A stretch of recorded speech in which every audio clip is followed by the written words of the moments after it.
Por la señal de la Santa Cruz de nuestros enemigos, libramos, Señor Dios nuestro, en nombre del Padre, del Hijo y del Espíritu Santo. Amén. Señor mío y Dios mío, creo firmemente que estás aquí, que me ves, que me oyes. Te adoro con profunda reverencia. Te pido perdón de mis pecados y gracia para hacer con fruto este rato de oración.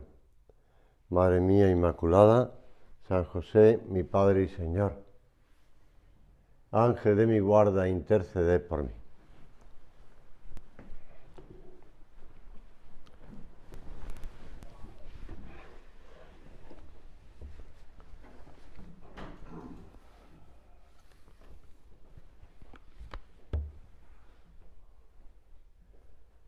El reino de los cielos es semejante a un tesoro escondido en el campo, que al encontrarlo un hombre lo oculta y gozoso del hallazgo va y vende cuanto tiene y compra aquel campo.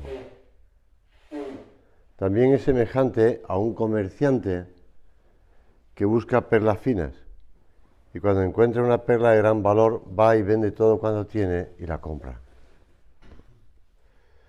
Con estas dos parábolas, nuestro Señor, que nos preside desde el sagrario, que nos acompaña desde el sagrario, descubre en el Evangelio el valor supremo del reino de Dios y la actitud del hombre para alcanzarlo. El tesoro y la perla han sido imágenes empleadas para expresar tradicionalmente la grandeza de la propia vocación, el camino para alcanzar a Cristo en esta vida y después para siempre en el cielo. No es, hombre, evidentemente a lo largo de una vida el hombre va, la mujer, va perfilando su propia vocación, va concretándola en los momentos y las circunstancias en las que vive, pero siempre con esa idea clara de que ha vendido todo para comprar el campo donde está escondido el tesoro, con la conciencia clara de que ha vendido todo para comprar la perla preciosa, el tesoro. El tesoro significa la abundancia de dones que se reciben con la vocación. Las gracias para vencer los obstáculos, para crecer en esa fidelidad día a día, para el apostolado. Y la perla nos puede ayudar a indicar la belleza, la maravilla de la llamada. No solamente es algo de gran valor, sino también ese ideal más bello y perfecto que el hombre puede conseguir.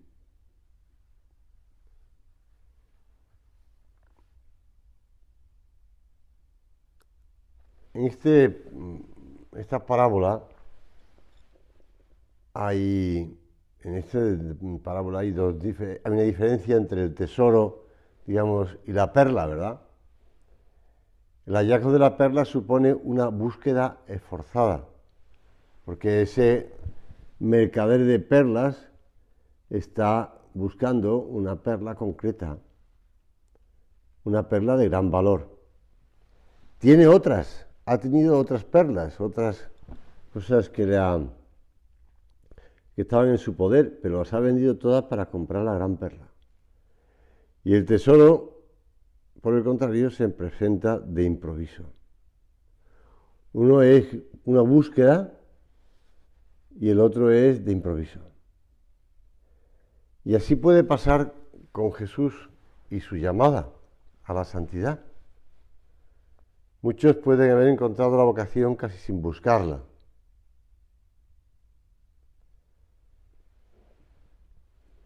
Bueno, es que es difícil hablar de de uno, ¿no? Es decir, pues si realmente a él me pasó esto o no me pasó esto, ¿no? Porque siempre la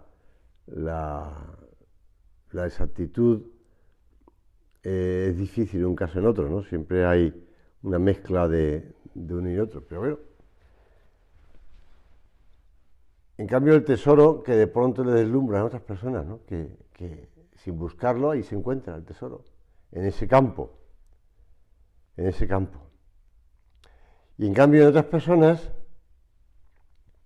Dios ha puesto una inquietud en su corazón que les lleva a buscar perlas de más valor, no contentarse con lo que tiene, no contentarse con esas perlas que ya tiene. Y cuando la encuentra, pues vende todo para comprarla. Esa insatisfacción hacia las cosas que no la acaban de llenar y que le urge a seguir buscando. ¿Qué me falta aún? Le pregunta el joven rico a Jesús en otro pasaje del Evangelio del que estamos leyendo. Esa pregunta, ¿qué me falta aún? Habrán preguntado tantos al Señor, pues en la oración, en la intimidad de su alma. Pero en ambos casos, tanto en la perla como en el tesoro, un encuentro repentino o una búsqueda larga, se trata de algo precioso. Como dice San José María en Forja, un honor inmenso, un orgullo grande y santo, una muestra de predilección, un cariño particularísimo que ha manifestado Dios en un momento concreto, pero que estaba en su mente desde toda la eternidad. Porque el Señor desde toda la eternidad ya pensó en nosotros. Esto que tantas veces le gustaba remarcar a nuestro Padre, pues es real, porque está recogido en las Sagradas Escrituras. Lo cuenta San Pablo en sus cartas.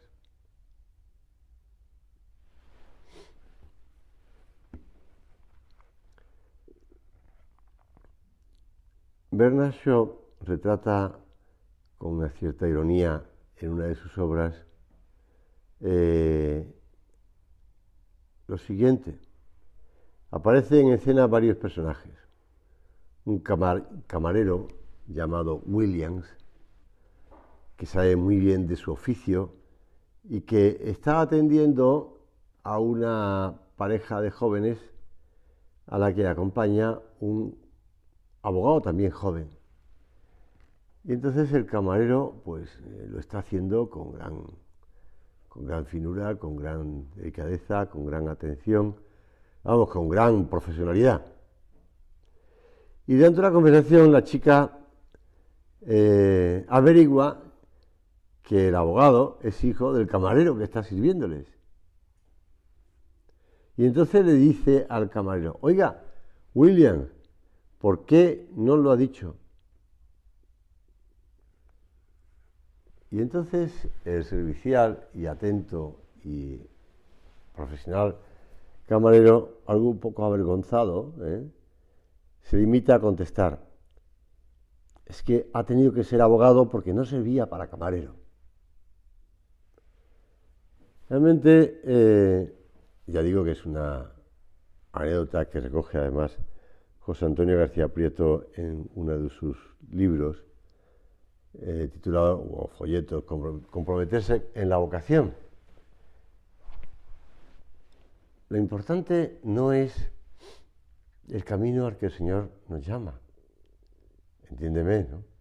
Lo importante es cómo estemos luchando por vivirlo. La generosidad, la preocupación por recorrer ese camino. Que esa comparativa que pueda haber, que no tiene por qué haberla, pues lo digo, es que si el matrimonio o el celibato, que si una familia con hijos o sin hijos, que si en África o en Europa, que si realmente pues los talentos que tengo me dan para pues para ser abogado o para ser camarero, da igual. Da igual, lo importante es muy buen profesional, muy buen, generoso con la llamada que el Señor nos da. El hombre que descubre su vocación siempre ha tenido que esforzarse para seguirla, porque con la gracia de la vocación y con las gracias sucesivas a la llamada, después hay que corresponder. El Señor llama, el Señor invita, pero no coacciona. Una vez descubierta la perla o encontrado el tesoro, es necesario dar un paso más. La actitud que se ha de tomar es idéntica en ambas parábolas, pero está descrita con los mismos términos. Vende cuando tiene y lo compra. Es ese desprendimiento de las otras cosas. La generosidad, esa condición indispensable para alcanzarlo. En otro punto de Forja, dice San José María, escribías, este pasaje del Santo Evangelio ha caído en mi alma echando raíces. Lo había leído tantas veces sin coger su entraña, su sabor divino. Todo se ha de vender por el hombre discreto para conseguir el tesoro, la margarita preciosa de la gloria. Nada hay que tenga tanto valor. Nada hay. El descubrimiento de los planes divinos proporciona al alma la clave para descifrar el propio pasado. Y en ese momento encajan las piezas de lo que hasta ahora eran como un rompecabezas. Porque conocimos a aquella determinada persona, las ayudas especiales que experimentamos en un determinado momento, que no entendemos por qué el Señor me ayudó especialmente en ese momento. Pues no sé, para vencer las tentaciones, para salir de una situación de pecado, para cambiar de actitud. La vocación también proyecta su luz sobre la vida futura, que se ve plena de sentido, para entender el antes y para proyectarse hacia el final, hacia el futuro, hacia adelante. Ni el hombre encontró el tesoro, ni el que halló la perla echan de menos lo que antes poseían y que vendieron. Y si alguna vez ocurre, si alguna vez se lamenta, pues el camino que está recorriendo, pues hay que recordarlo. Hay que recordarlo, que se ha vendido todo para comprar esa perla. Y además, el valor de la perla o el valor del tesoro. Tal es la nueva riqueza que ninguna otra cosa dejada debe añorarse. Es lo que decía San José María con la mística ojalatera.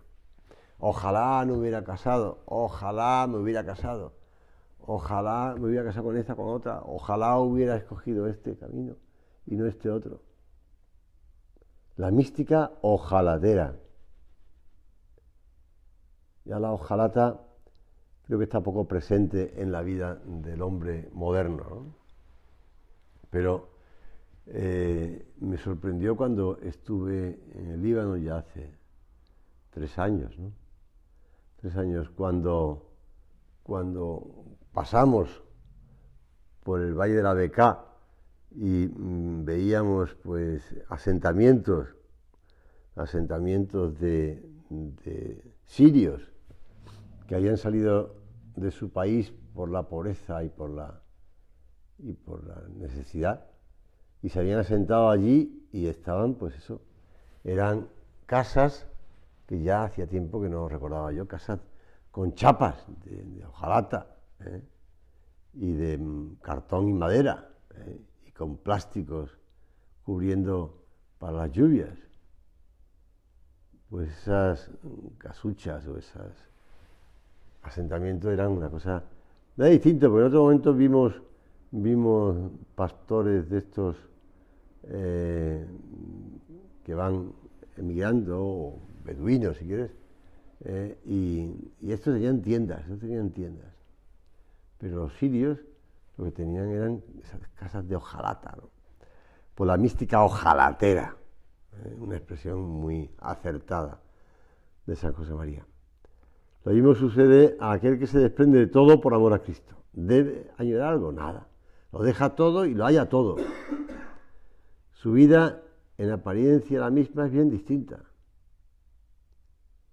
Al principio la ilusión, al principio pues el deslumbramiento y el principio, pero después eso se va pasando.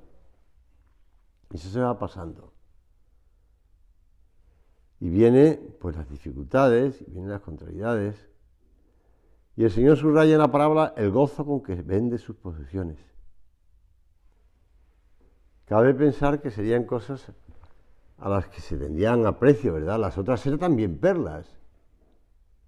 Y para comprar el campo, posiblemente, pues vendió casa, mobiliarios, el esfuerzo de años de trabajo.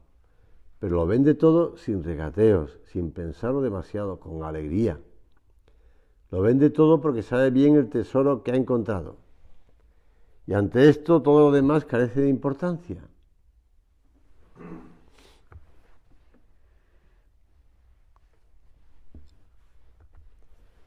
Esta anécdota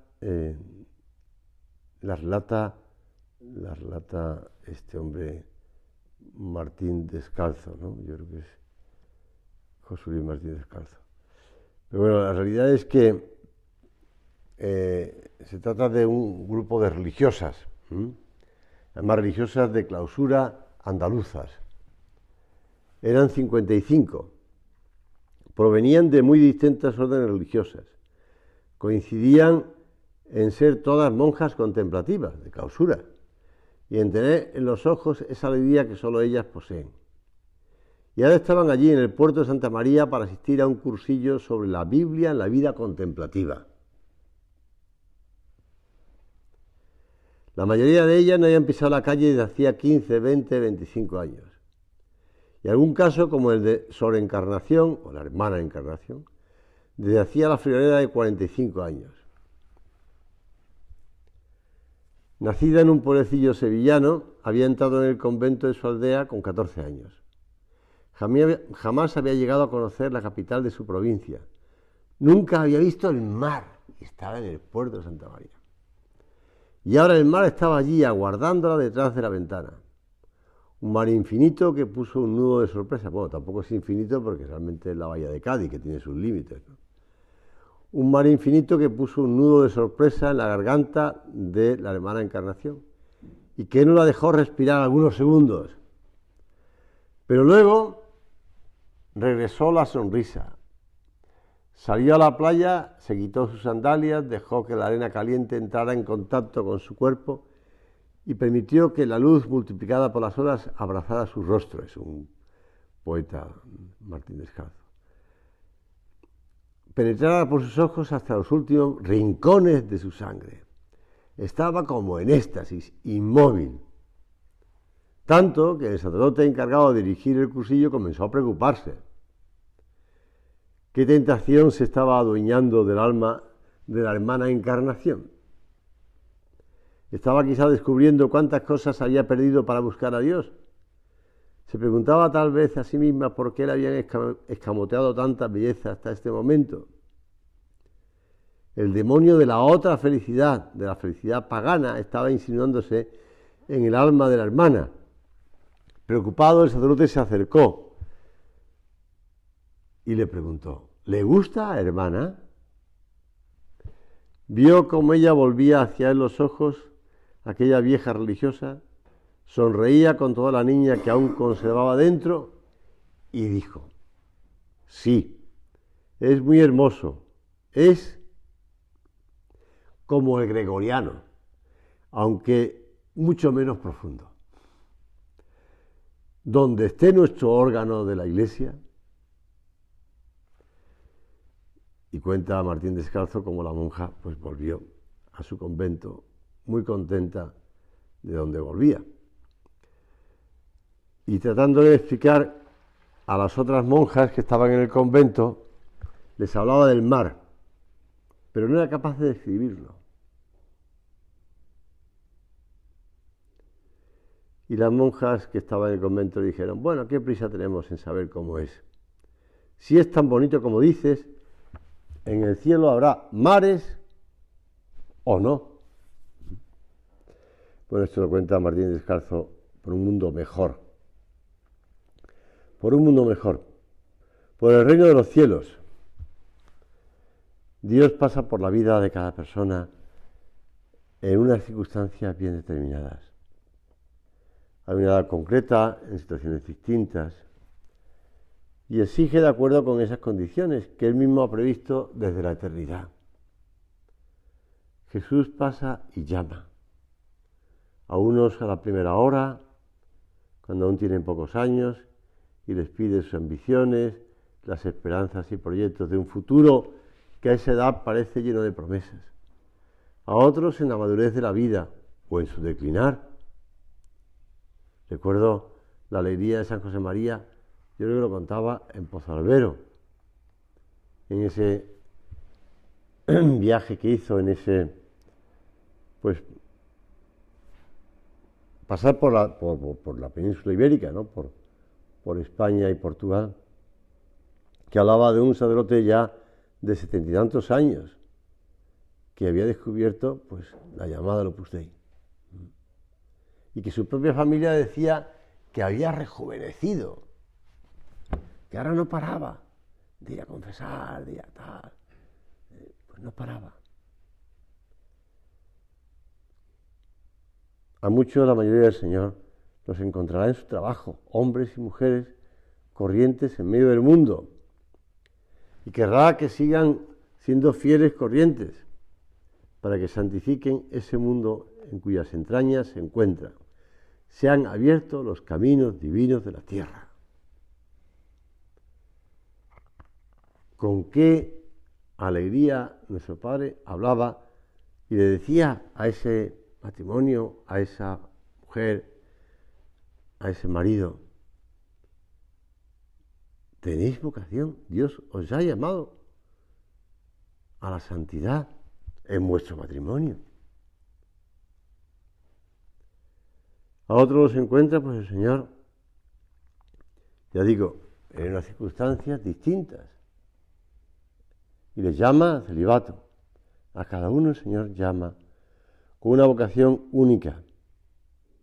En cualquier edad en la que se reciba la llamada, el Señor da una juventud interior como este sacerdote, que lo renueva todo, la llena de ilusiones a estrenar y de afán apostólico.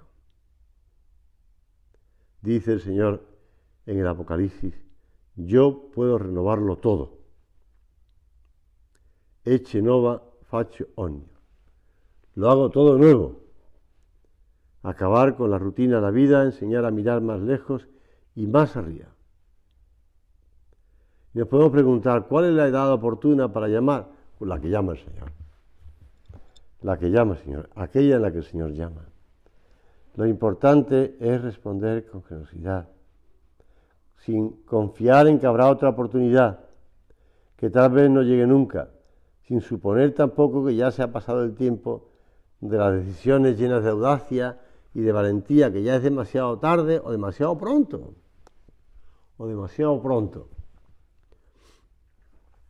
Desde luego, pues esas personas que conocen a una posible mujer o a un posible hombre con el que se puedan casar y están preguntando, pues a lo mejor viene otra mejor, otro mejor.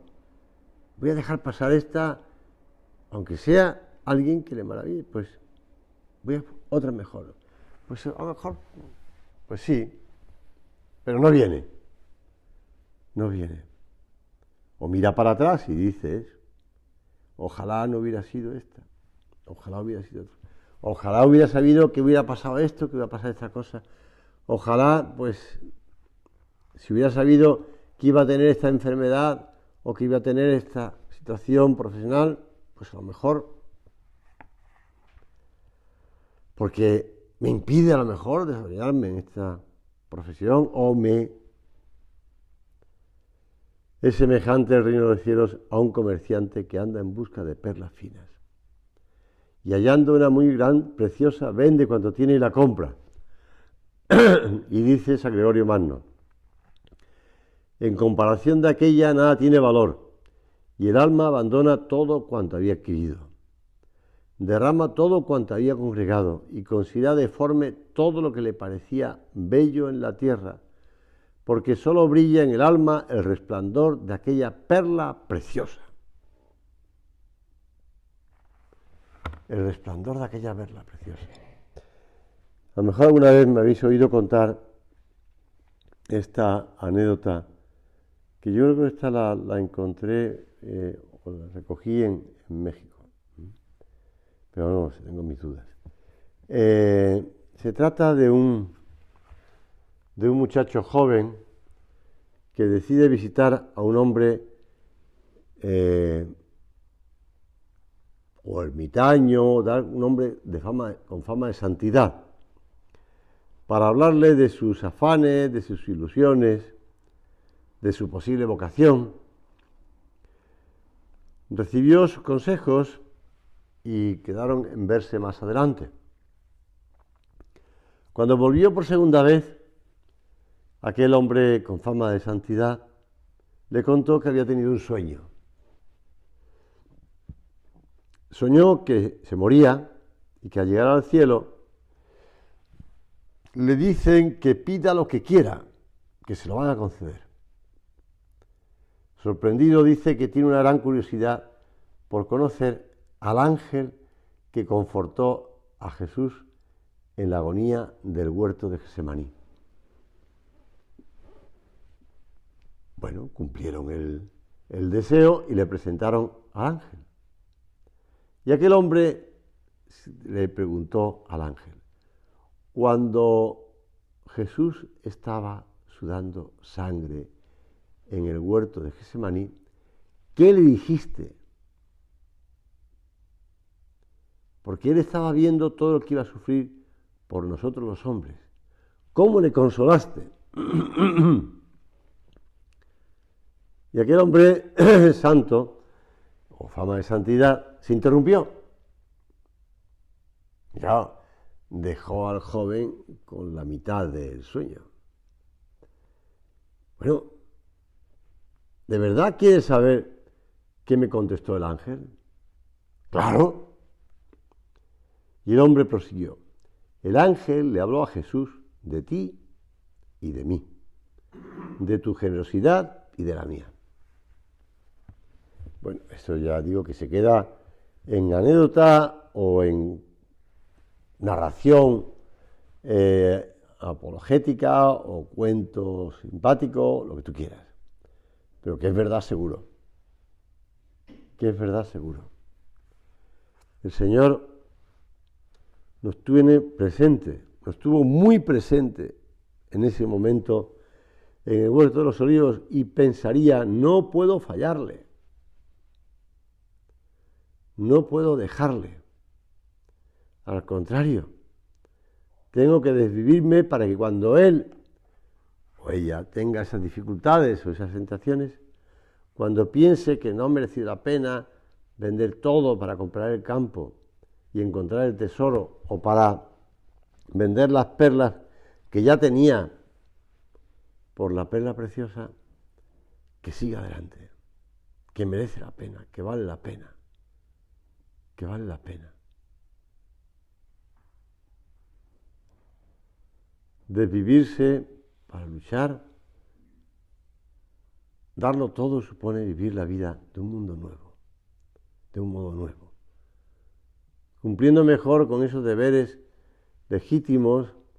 Supone trabajar más y mejor, vivir heroicamente sus obligaciones. Esto lo cuenta Pedro Rodríguez en un libro suyo, Vocación, Trabajo, Contemplación. Supone trabajar más y mejor, vivir heroicamente sus obligaciones familiares, de vivirse para educar humana y cristianamente a sus hijos, preocuparse de otras familias amigas, hablar de Dios con la conducta y con la palabra, buscar tiempo para colaborar en tareas de apostolado, En la vida real de un hombre y una mujer casados que después descubren la significación vocacional de su matrimonio, el descubrimiento, lo pone entre comillas, aparece siempre como una dimensión concreta de su vocación cristiana, que es lo radical, y su respuesta como un aspecto importante de su total obediencia de fe, que comporta necesariamente otros muchos aspectos.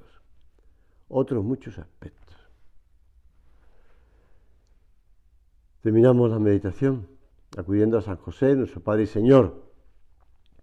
Encontró el tesoro de su vida, la perla preciosa en el encargo de cuidar de Jesús y de María aquí en la tierra.